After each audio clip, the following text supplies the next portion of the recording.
Subscribe कीजिए हमारे channel को और दबाइए इस बेल आइकन को हमारा आने वाला वीडियो सबसे पहले देखने।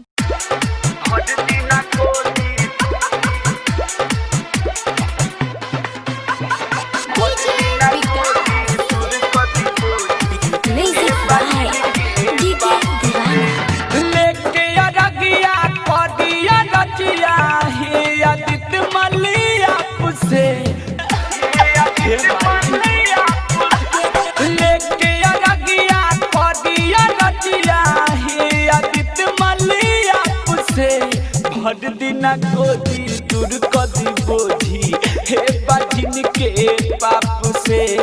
भर दिना गोदी दूर कदी बोझी हे बाजिन के पाप से। लेके अरगिया कदिया रजिया हे आदित मलिया से। भर दिना गोदी दूर कदी बोझी हे बाजिन के पाप से। भर दिना गोदी दूर कदी बोझी हे बाजिन के पाप से।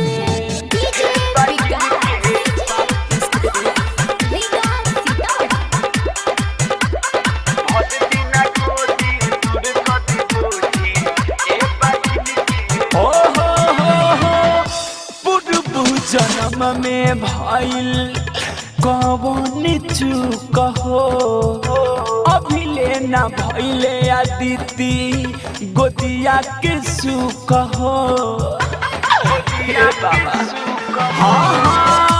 पूर्व जन्म में भइल कौन चूक हो अभी लेना भइनी आदिति गोदिया के सुख हो।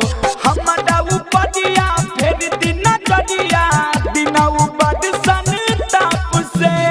हमारा उपदिया फेर दिन जड़िया दिन उपद सन ताप से।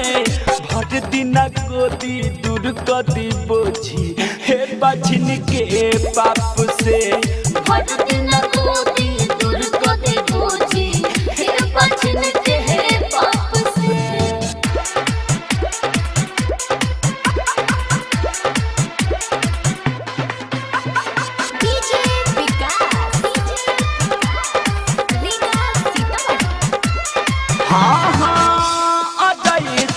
सब पिया पड़ल बाबी सोच में कब खिली अंगना दुआरा डूबल संकोच में।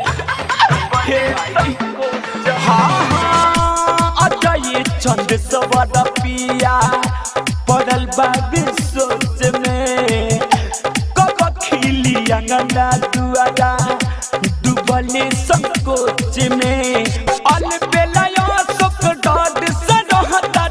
अपना माई बाप से अलबेला सुख डॉड से रहता रे अपना माई बाप से।